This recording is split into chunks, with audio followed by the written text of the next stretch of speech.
حدیث نمبر 19 دنیا دار گناہوں سے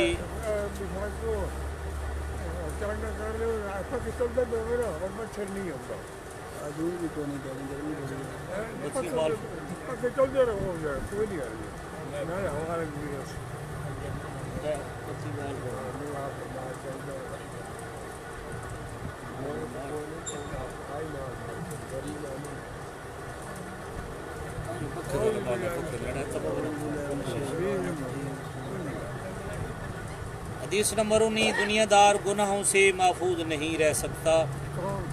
دنیا دار عن انس قال قال رسول اللہ صلی اللہ علیہ وسلم هل من احد يمشي على الماء الا ابتلت قدماه قالوا لا یا رسول اللہ صلی اللہ علیہ وسلم قال كذلك صاحب الدنيا لا يسلم من الذنوب رواہ البیہقی فی شعب الایمان. حضرت انس رضی اللہ تعالی عنہ سے روایت ہے، فرماتے ہیں رسول اللہ صلی اللہ علیہ وسلم نے فرمایا کہ کیا کوئی ایسا ہے جو پانی پر چلے اور اس کے پاؤں نہ بھیگیں؟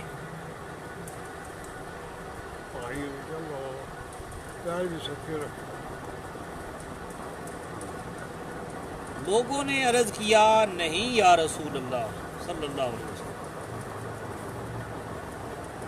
فرمایا یوں ہی دنیا دار گناہوں سے محفوظ نہیں رہتا. تشریح نہایت نفیس تشبیہ ہے کہ یہ ناممکن ہے کہ انسان پانی میں چلے اور اس کے پاؤں نہ بھیگے. پاؤں ضرور بھیگیں گے. یہاں دنیا دار سے مراد دل میں دنیا کی محبت رکھنے والا ہے. محبت دنیا تمام گناہوں کی جڑ ہے. یا دنیا سے مراد وہ دنیا ہے جو انسان کو اللہ تعالیٰ سے غافل کر دے. دنیا صفر ہے، آخرت عدد ہے. اگر صفر اکیلا ہو تو بغیر عدد کے تو خالی ہے. اگر عدد سے مل جائے تو اسے 10 گنا کر دیتا ہے. ابو جہل کی دنیا گناہوں کی جڑ تھی اور آخرت سے الگ. حضرت سلیمان علیہ السلام اور حضرت عثمان غنی رضی اللہ تعالی عنہ کی دنیا دین کے ساتھ تھی، لہذا نیکیوں کی جڑ تھی. اللہ تعالیٰ ابو جہل اور قارون کی دولت سے ہر مسلمان کو بچائے. حضرت عثمان کے خزانہ سے عطیہ دے.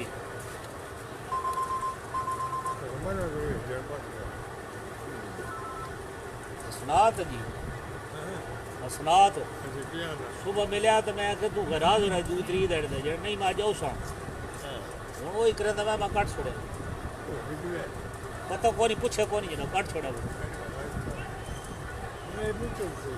چل ہوں کریں نہیں بس. حدیث نمبر 20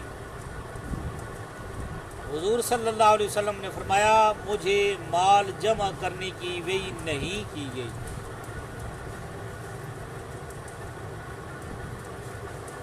عن جبیر ابن تخیر مرسلا قال رسول اللہ صلی اللہ علیہ وسلم ما اوحی الی ان اجمع المال واکون من التاجرین ولكن اوحی الی ان سبح بحمد ربک وکن من الساجدین وَاعْبُدْ رَبَّكَ حَتَّى يَأْتِيَكَ الْيَقِينُ.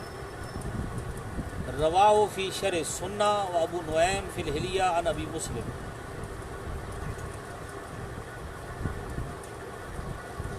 حضرت جبیر ابن تقیر سے ارسالاً روایت ہے، فرماتے ہیں کہ رسول اللہ صلی اللہ علیہ وسلم نے فرمایا کہ مجھے یہ وحی نہیں کی گئی کہ مال جمع کروں اور تاجروں میں سے ہو رہوں، لیکن مجھے یہ وحی کی گئی ہے کہ اپنے رب کی تسبیح بولوں اور سجدہ کرنے والوں میں ہوں اور اپنے رب کی عبادت کرتے رہوں حتیٰ کہ حتیٰ کہ تم کو موت آ جائے۔ وَلَقَدْ نَعْلَمُ أَنَّكَ يَضِيقُ صَدْرُكَ بِمَا يَقُولُونَ فَسَبِّحْ بِحَمْدِ رَبِّكَ وَكُن مِّنَ السَّاجِدِينَ وَاعْبُدْ رَبَّكَ حَتَّىٰ يَأْتِيَكَ الْيَقِينُ۔ میں پڑھا اللہ تعالیٰ فرمایا، میں پڑھا میں میرے معمول بڑی تھوڑے تنگ پہ کریں، بڑی تھوڑے چڑیے کریں، بڑی غلط الزام لانے، ہر وقت تھوڑے پیچھے پہ تھوڑے نام بڑا اکرائے بڑا مکھی حکم ہوتا میں سارا پتہ آ جانا تیسرے بھائی کو ان کرو تم اللہ کی تصویر بیان کرے میرا ہو اور سجدے کرے میرا ہو، میں جانا دل جاؤں۔ تشریح: راوی حدیث جبیر ابن تقیر قبیلہ بنی حضرم سے ہیں، خلافت صدیقی میں ایمان لائے، 75 ہجری میں وفات پائی۔ حدیث مرسل ہے کیونکہ جبیر تابعی ہیں۔ فرمایا میری زندگی کا مقصد تجارت اور مال جمع کرنا نہیں، میری زندگی کا مقصد تبلیغ نبوت اور اللہ تعالیٰ کی اطاعت ہے۔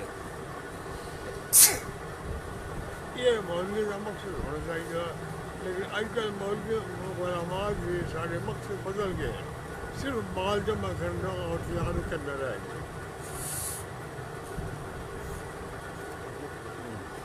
اپنے پاس بقدر ضرورت مال رکھنا یا تجارت کرنا اسی کے تابع ہے، لہذا یہ حدیث ان احادیث کے خلاف نہیں کہ حضور صلی اللہ علیہ وسلم فتح خیبر کے بعد ازواج مطہرات کو سال بھر کا خرچ عطا فرما دیتے تھے،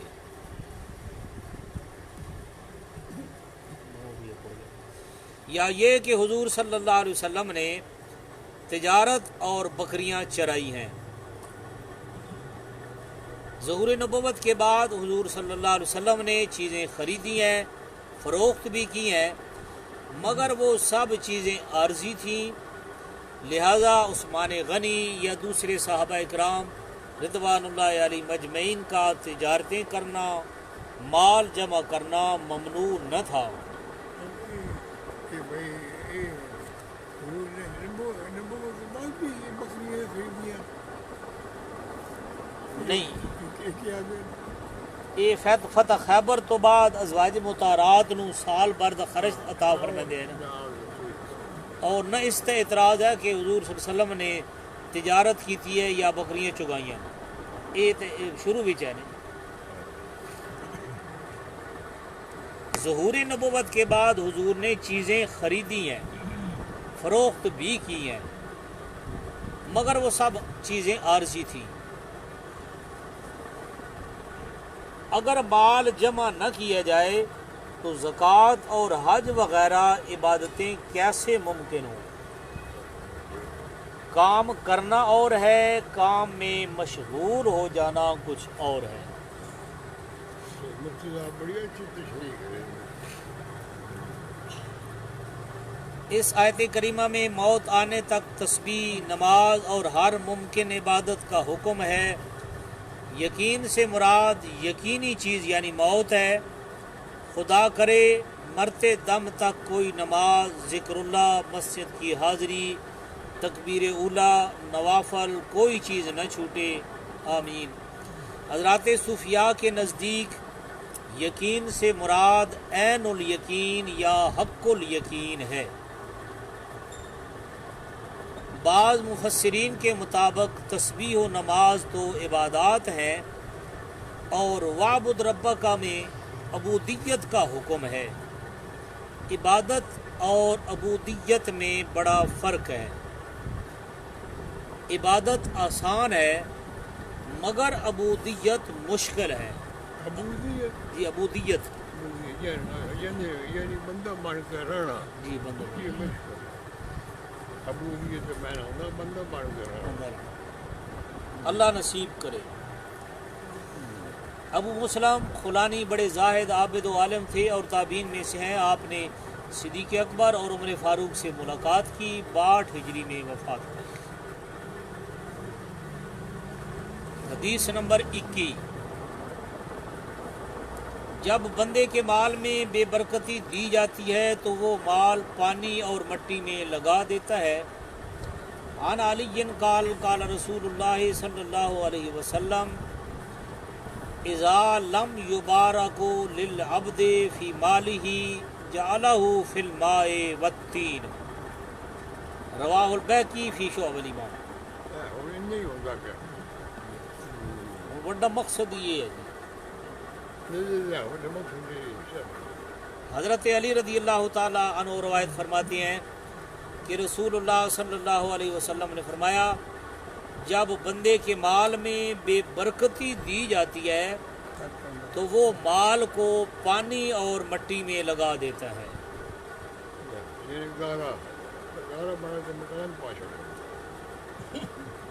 تشریح. راوی حدیث حضرت علی المرتضیٰ کو کون نہیں جانتا.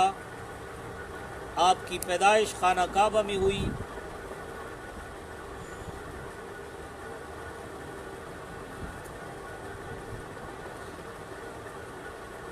خلیفہ چہارم تھے. بڑے سیاسی زاہد عابد مجاہد عالم متقی اور عشرہ مبشرہ میں سے ہیں. پہلے خلفائے ثلاثہ کے مشیر اور آپ کی بیٹی فاطمہ الزہرا رضی اللہ تعالی عنہ کے خاوند حسنین کریمین کے والد گرامی اور خیبر کے فاتح آپ بھی ہیں.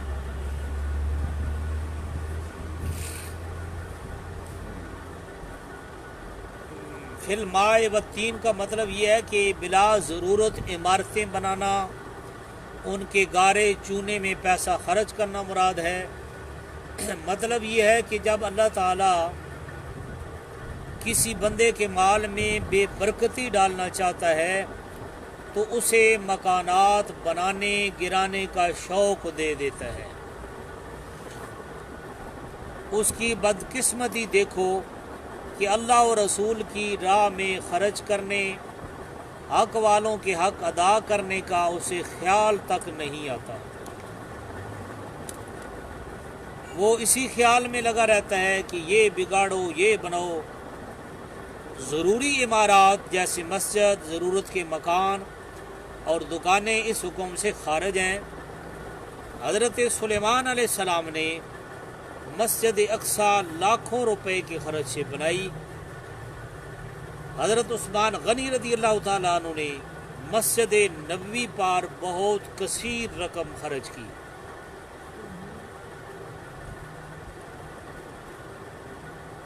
حدیث نمبر 22. دنیا کا مال کس کا ہے اور جمع کون کرتا ہے؟ عن عائشہ عن رسول اللہ صلی اللہ علیہ وسلم قالت دنیا دار من لا دار له ومال من لا مال له ولها یجمع من لا عقل له. رواہ احمد والبیہقی فی شعب الایمان. حضرت عائشہ صدیقہ رضی اللہ تعالی عنہ سے روایت ہے، وہ نبی اکرم صلی اللہ علیہ وسلم سے راوی کہ آپ نے فرمایا دنیا اس کا گھر ہے جس کا کوئی گھر نہ ہو، اور اس کا مال ہے جس کا کوئی مال نہ ہو، اور اس کے لیے وہ جمع کرتا ہے جس میں عقل نہ ہو. تشریح. راوی حدیث حضرت عائشہ صدیقہ رضی اللہ تعالی عنہ امہات المومنین سے، صدیق اکبر کی بیٹی، نبی پاک صلی اللہ علیہ وسلم کی بیوی، آپ کی رخصتی ہجرت کے بعد عمل میں آئی. یہاں دار سے مراد عیش و عشرت کا گھر ہے، یعنی دنیا کو عیش کی جگہ وہی سمجھتا ہے جس کے مقدر میں آخرت کا عیش نہ ہو، ورنہ مومن دنیا کو عمل کی جگہ اور رہنے کی منزل سمجھتا ہے کہ جتنی زندگی ہے اس میں کچھ کر لو پھر یہ نہ ملے گی۔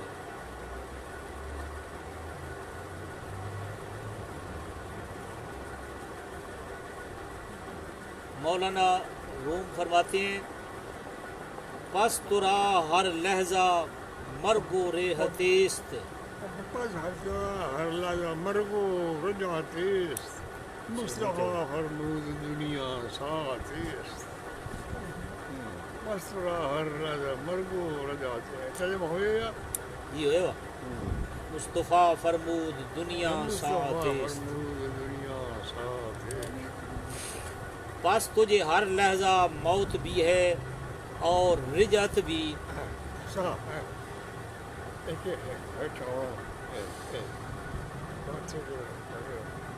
کوئی پتہ نہیں بچاؤں یا نہیں ہوگا، یا ان کو چلنا یا نہیں چلنا۔ حضور نے فرمایا دنیا سے ایک ساعت ہی ہے، ساعت چلے گئے تو لے گیا، یا چڑھ گئے تو چڑھ گئے۔ قرآن شریف اللہ ساعت من النہار مالک شاہ، اللہ ساعت من النہار، جس وقت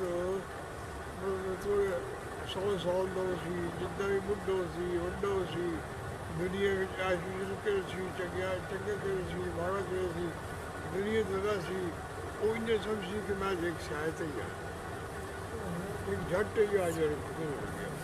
نہیں ہوں تھی بیٹھے ہو بڑے وڈیرے بندے بھی ہو، تھی اپنی زندگی پوری نظر ڈال لے ہوئی نہ کوئی کو ساعت ہی آئی گزر گئی۔ سارے حکیم صاحب پڑھ کے ہوتے ہیں زندگی صرف آج اور صرف آج ہی کا نام ہے۔ زندگی وہی ہے جی ہے ہوں بیٹھے یہی کل بھی گئی، اگوں تو پتہ کوئی نہیں۔ زندگی صرف آج اور صرف آج ہی کا نام ہے۔ حضور صلی اللہ علیہ وسلم فرماتے ہیں کہ دنیا ایک ساعت ہے۔ مال سے مراد حرام ذرائع سے کمایا ہوا مال اور حرام جگہ خرچ کیا ہوا مال ہے۔ یہ مال حقیقت میں مال نہیں، نرا وبال ہے۔ یعنی دنیاوی حرام مال کو وہ مال سمجھتا ہے جس کے نصیب میں حلال مال نہیں، تم ایسے نہ بنو۔ مومن اس مال کو راہ خدا میں خرچ کر کے آخرت سنبھالتا ہے۔ یعنی غافل آدمی دنیاوی عیش و آرام کے لیے مال جمع کرتا ہے اور مومن آخرت کے لیے جمع کرتا ہے۔ غافل بے وقوف ہے اور مومن عاقل ہے۔ حضرت میاں صاحب فرماتے تھے کہ غفلت شعار انسان لذات فانیہ کے چکر میں پھنس کر معاصی کے گرداب میں جا پڑتا ہے اور زندگی بھر اسی میں غوطے کھاتا رہتا ہے۔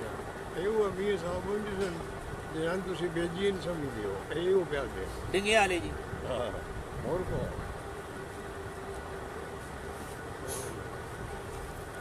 دل آگاہ میں باید وگرنا، گدا یک لہجہ بے نام خدا نیست۔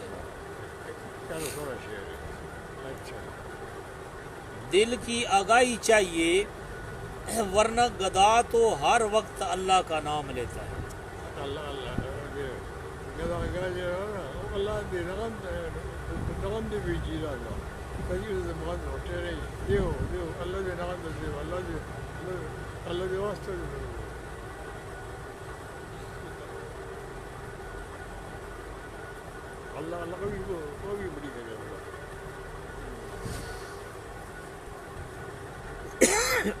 حدیث نمبر 23۔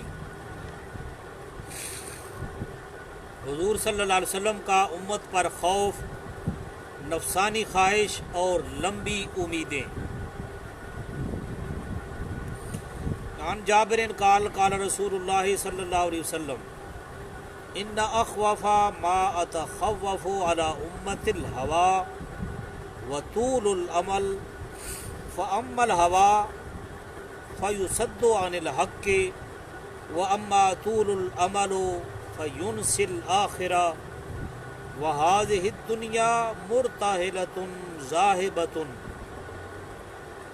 وهذه الآخرة مرتهلة قادمة ولكل واحدة منها بنون فإن استطعتم ألا تكونوا من بني الدنيا فافعلوا فإنكم اليوم في دار العمل ولا حساب وأنتم غدا في دار الآخرة ولا عمل۔ رواہ البیہقی فی شعب الایمان۔ حضرت جابر رضی اللہ تعالیٰ عنہ سے روایت ہے، فرماتے ہیں کہ رسول اللہ صلی اللہ علیہ وسلم نے فرمایا جن چیزوں سے میں اپنی امت پر خوف کرتا ہوں ان میں زیادہ خوفناک نفسانی خواہش ہے اور لمبی امید،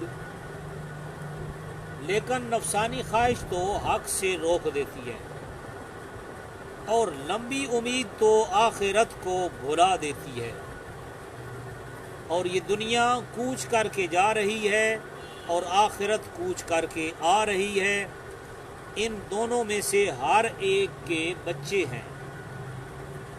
اگر تم یہ کر سکو کہ دنیا کے بچے نہ بنو تو ایسا کرو، کیونکہ تم آج عمل کی جگہ میں ہو جہاں حساب نہیں، اور تم کل آخرت کے گھر میں ہوگے جہاں عمل نہ ہوگا۔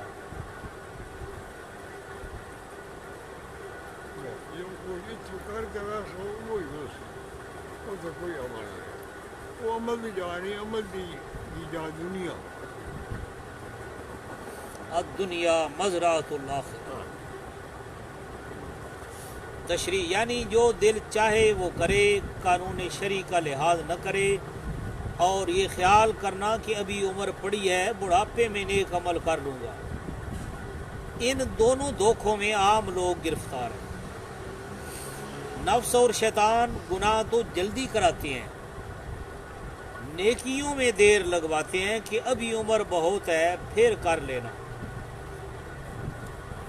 نفسانی خواہش سے مراد وہ خواہشات جو خلاف اسلام ہوں، ان کی پیروی کرنے والا ظاہر ہے اللہ اور رسول کی اطاعت نہ کرے گا۔ آخرت یاد آتی ہے جب موت سامنے ہو، انسان موت کو قریب سمجھ کر آخرت کی تیاری کرتا ہے۔ جب دل میں خیال یہ ہو کہ ابھی 100-200 سال مجھے موت نہیں آئے گی تو وہ آخرت کی تیاری کیسے کرے گا؟ فرمان علی برحق ہے، جب سے ہم پیدا ہوئے ہیں تب سے دنیا جا رہی ہے اور آخرت آ رہی ہے۔ ہر سانس آخرت کی طرف ایک قدم ہے۔ لوگ بڑی دھوم یہ گاؤں پہ ایک شیر، لوگ بڑی دھوم دھام سے سالگرہ مناتے ہیں، یہ نہیں سوچتے کہ زندگی کا ایک اور سال غفلت میں گزر گیا۔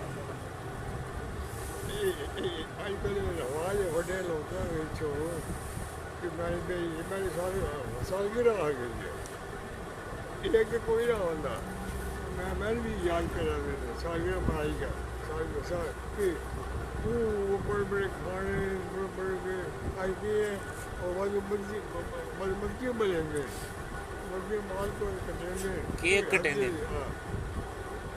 عجیب ہے کہنا بھائی، افسوس یہ نہیں لگتا بھی ہم کیسے گزار چکے ہیں، خراب کی بندی کتنی گزار گئی، ایک وہ خوشی۔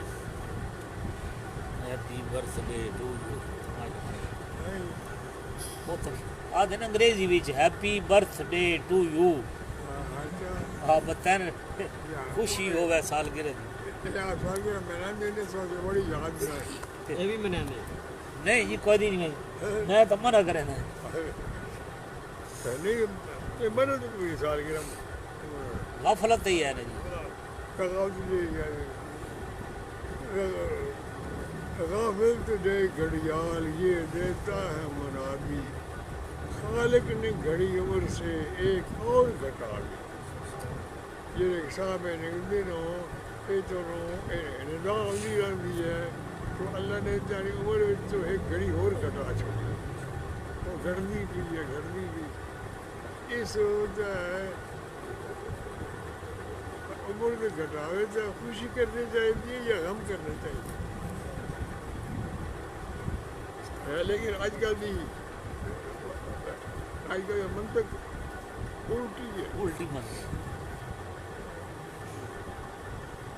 یہ شعر دے بھی لکھے یہ وہ شعر دے لکھے اچھا غافل تجھے گھڑیال یہ دیتا ہے منادی کہ خالق نے تیری عمر کی ایک اور سانس گھٹا دی تمہاری گھڑی گھٹ ایک اور گھڑی گھٹ گئی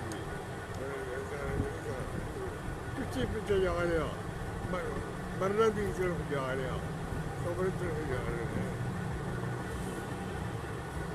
معلوم نہیں دنیا کب ساتھ چھوڑ دے اور آخرت کب آ جائے یہاں بچوں سے مراد تابع محکوم زیر فرمان راکب و راغب یعنی بعض دنیا کے طالب اس میں راغب بعض آخرت کے طالب اس میں راکب دونوں کی طلب نہیں ہو سکتی کیونکہ دونوں متضاد ہیں یعنی دنیا میں اللہ تمہارا حساب نہیں فرماتا جو چاہو عمل کر لو مرنے کے بعد وقت نہ ملے گا وہاں صرف حساب ہوگا عمل نہیں لہذا بہتر یہ ہے کہ تم آج اپنا حساب خود کرتے رہو یاد رہے کہ حضرات انبیاء و اولیاء اپنی قبروں میں نماز تو پڑھتے ہیں قرآن پاک کی تلاوت کرتے ہیں مگر ان اعمال پر ثواب نہیں اگر موسیٰ علیہ السلام نماز پڑھ لیتے ہیں یہ مسجد اقصی میں لیکن جو کچھ بھی کرے ان سے ثواب کوئی نہیں ثواب حق ہے لہذا فرمان علی بالکل برحق ہے کہ ثواب والا عمل صرف اور صرف زندگی میں ہی ہو سکتا ہے صدقات جاریہ کا سب کام زندگی میں ہو سکتا ہے ہاں اس کا ثواب مرنے کے بعد بھی پہنچتا رہتا ہے لہذا حدیث پاک پر کوئی اعتراض نہیں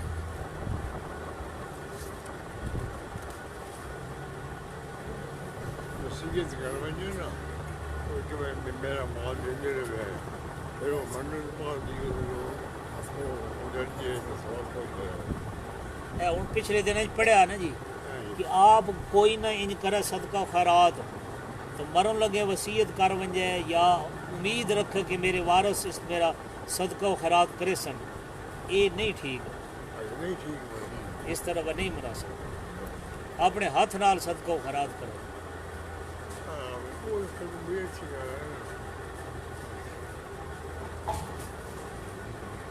حدیث نمبر 24 دو فرشتوں کی منادی جو انسان اور جن کے علاوہ تمام مخلوق سنتی ہے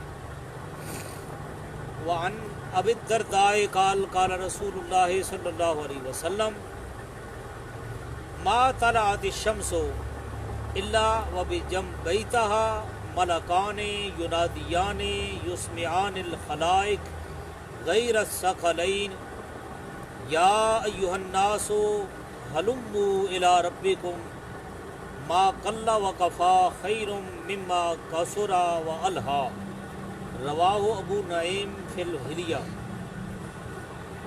حضرت ابو درداء رضی اللہ تعالیٰ عنہ سے روایت ہے فرماتے ہیں رسول اللہ صلی اللہ علیہ وسلم نے فرمایا کہ نہیں طلوع ہوتا سورج مگر اس کے دونوں طرف دو فرشتے ہوتے ہیں، پکارتے ہیں سوائے جن و انس کے ساری مخلوق کو سناتے ہیں کہ اے لوگو اپنے رب کی طرف لوٹ آؤ جو تھوڑا ہو اور کافی ہو، وہ اس سے اچھا ہے جو زیادہ ہو اور غافل کر دے۔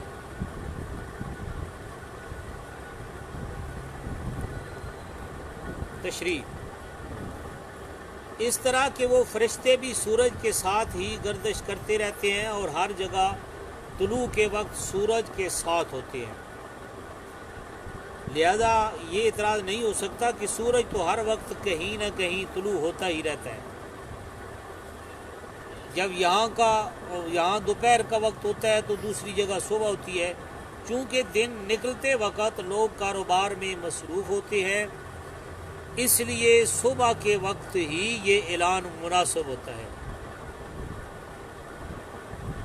جن و انس کے سوا ساری مخلوق یہ آواز سنتی ہے۔ ان دونوں فرشتوں کا کلام حضور صلی اللہ علیہ وسلم کے ذریعے ہمیں سنایا جا رہا ہے، جس طرح رب نے اپنا کلام بندوں کو حضور کے ذریعے سنایا، تاکہ ان دونوں گروہوں کا ایمان بالغیب رہے کہ ایمان بالغیب پر ہی سزا و جزا ہے اور اسی پر دار و مدار ہے۔ ایمان بالمشاہدہ ہو گیا، یہ دیکھ کے اس سے کوئی ثواب نہیں، وہ دیکھ کے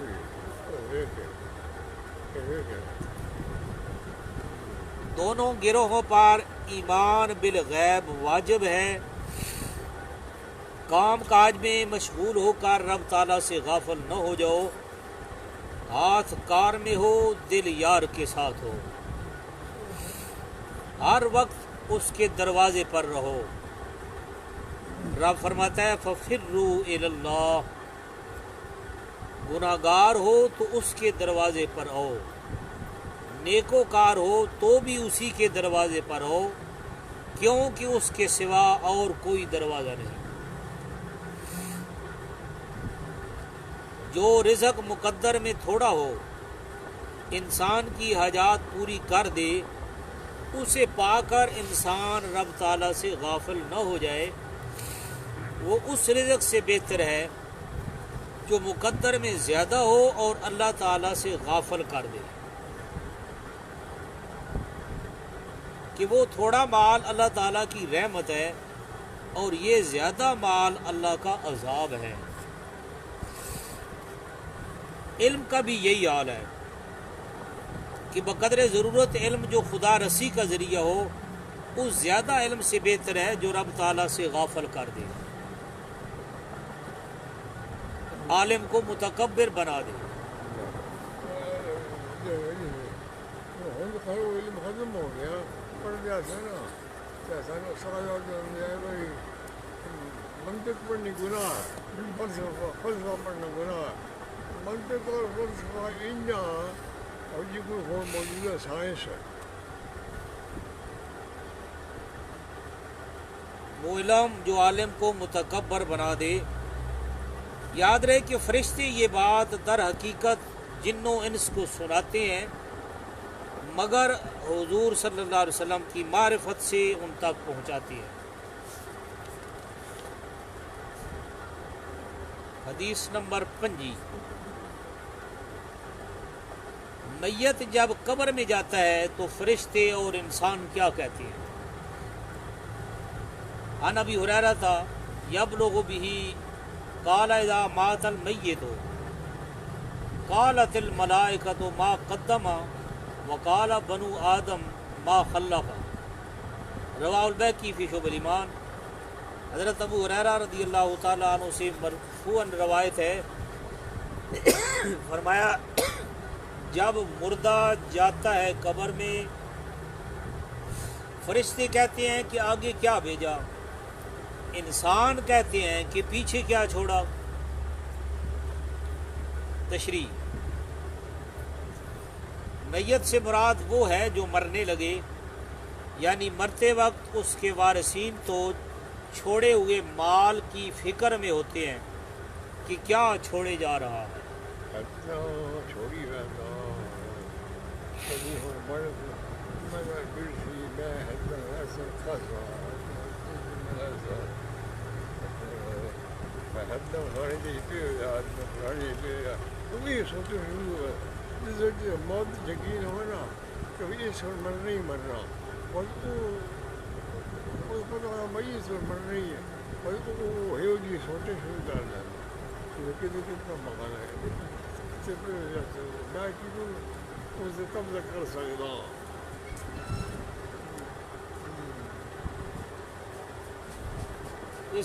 اس وجہ تو بھیڑ بھی بڑے ہوندے ہیں، اس وجہ تو کئی دفعہ بھیڑ بھی ہوندے ہیں، ہر بندہ آدھا میں مالک بنا۔ جگہ بھی ہے کیونکہ انسان تو بڑا سارے معاشرے میں بڑا گھٹا ہے، انسان ہے ہی نہیں کوئی نہ، انصاف نہیں، انسان اگر کسی نے پھر نہیں، انصاف کرو پھر بھیڑ اور بڑیاں ساری ختم نہ ہو گئے اور یہ حرص بھی جو نا کہ میں اس میں زیادہ نہیں وہ من بم ڈلا ہے اور فرشتے جو اس کی روح قبض کرنے کے لیے آئے ہوتے ہیں وہ اس کے اعمال و عقائد کا حساب لگاتے ہیں کہ جیسے اس کے عمل ہوں ویسے ہی فرشتے، اسی طرح نیک اعمال والے کو رحمت کے فرشتے لینے آتے ہیں جبکہ بدکار کو عذاب کے فرشتے ہیں۔ کالے سیاہ ڈرونے بڑے ڈرونے ڈر رہنا ایک بھی ڈر رہا یہ کہتے ہیں کہ اب آگے کے لیے کیا لائے ہو؟ رحمت فرشتے یہ آتے ہیں اور دوسرے فرشتے بھی نہیں آتے